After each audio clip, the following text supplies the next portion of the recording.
বিএনপির প্রতিষ্ঠাতা জিয়াউর রহমানের সমাধিতে বুধবার সকালে শ্রদ্ধা জানান চিকিৎসক সংগঠন ডক্টরস অ্যাসোসিয়েশন অব বাংলাদেশ ড্যাবের নবনির্বাচিত কমিটির সদস্যরা।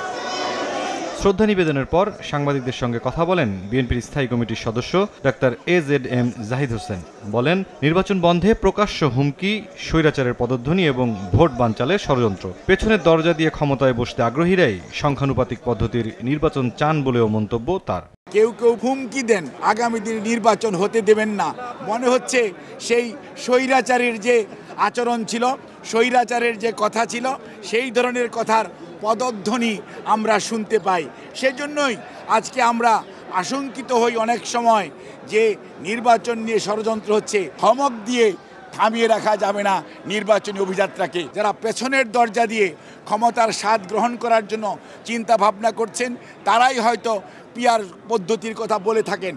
এদিন বিএনপি চেয়ারপারসনের গুলশান কার্যালয়ে সংবাদ সম্মেলন করেন দলের সিনিয়র যুগ্ম মহাসচিব রুহুল কবির রিজভী। প্রয়োজনীয় সংস্কার চলাকালে পিআর পদ্ধতি দাবি করে জটিলতা সৃষ্টির চেষ্টা চলছে বলে অভিযোগ তার। নির্বাচনে বাধা দিলে গণতন্ত্র প্রতিষ্ঠায়ও বাধা আসবে বলে জানান তিনি। পিআর পদ্ধতি হঠাৎ করে এটা ইন্ট্রোডিউস করা হচ্ছে যে সময় সবাই একটা অবাধ সুষ্ঠু নির্বাচন চাচ্ছে, সেই মুহূর্তে এই পিআর আনুপাতিক নির্বাচন, এই নির্বাচনটা আমার মনে হয় যে এটা একেবারেই উদ্দেশ্য প্রণোদিত।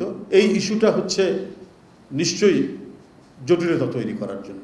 অন্তর্বর্তী সরকার নির্বাচন আয়োজনে নিষ্ঠার সঙ্গে কাজ করছে বলেও মনে করেন রিজভী। এটাই হচ্ছে গণতন্ত্রের একটা প্রধান উপাদান। মুরসালিন হক জুনায়েদ, সময় সংবাদ, ঢাকা।